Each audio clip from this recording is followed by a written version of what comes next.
This is the Lone Crater YouTube. We hope this video helps.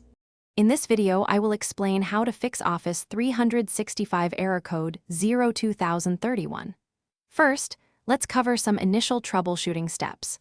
Always ensure you have a stable internet connection and at least 10 gigabytes of free disk space. Next, temporarily disable any antivirus or firewall software, as these can sometimes block installations. Finally, a simple restart of your computer and router can often resolve minor network glitches, so give that a try before proceeding. If the basic steps don't work, it's time to leverage Microsoft's own tools. Download and run the Microsoft Support and Recovery Assistant, often called SA-RA. This powerful tool can automatically diagnose and fix many installation problems. If you have a partial installation, try performing a quick repair or an online repair through your system's apps and features settings.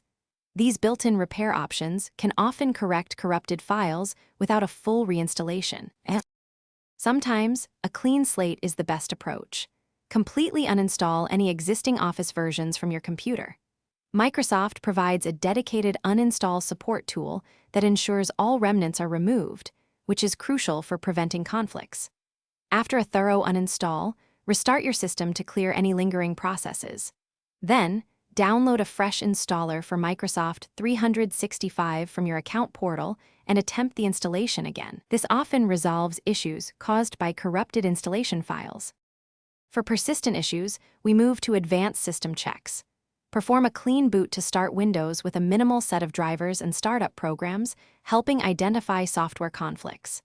If the error continues, try creating a new Windows user profile and attempt the Office installation from there.